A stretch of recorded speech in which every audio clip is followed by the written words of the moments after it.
கர்த்தர் வாழ்ந்ததாக தேவதோசனம் மத்தேயு 24 அதிகாரம் 35 வசனம். வானமும் பூமியும் ஒழிந்து போகும், என் வார்த்தைகளோ ஒழிந்து போவதில்லை. கர்த்தர் வாழ்ந்ததாக இந்த வசனம் இயேசு கிறிஸ்து பூமியில் வாழ்ந்த நாட்கள் சொல்லும்போது வானமும் பூமியும் ஒழிஞ்சு போயிடும், என்னோடய வார்த்தை ஒழிந்து போயிடும் சொல்லிப்பார். நம்ம காண்கிற உலகமெல்லாம் ஒரு நாள் முடிஞ்சிடும், ஆனால் கர்த்தர் கொடுத்த வார்த்தை ஒழிந்து போவதில்லை. இந்த வேதத்தில் கர்த்தருடைய வார்த்தை நமக்கு கொடுத்துருக்காரு. இந்த வசனத்தின்படி அப்போ இந்த வசனத்துக்கும் முடிவு இது கிடையாது. இது வசனமும் ஒழிந்து போகாது. இந்த வசனத்தின்படி வாழ்கிற நம்ம ஆத்துமாவும் ஒழிந்து போகாது.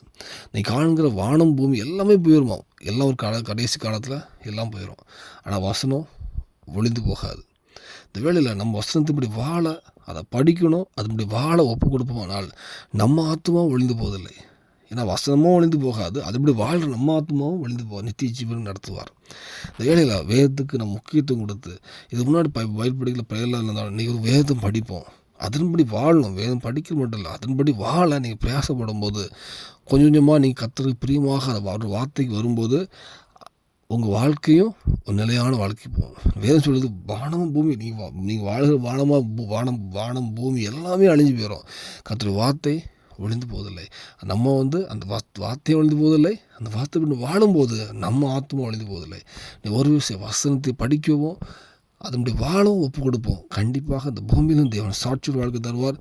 பரலோகத்து நித்தியமான ஒரு வாழ்க்கையிலிருந்து உங்கள் ஆத்மா ஒழிந்து போகாதபடி நித்தியமான வாழ்க்கையிலிருந்து சாட்சியை மாற்றுவார். அநேக ஜனங்களை கொண்டு உங்களுக்கு பயன்படுத்துவார். அதுக்கு அர்ப்பணிப்போம். தேவனுக்கு அபிஷேகம் வராக. ஆமென்.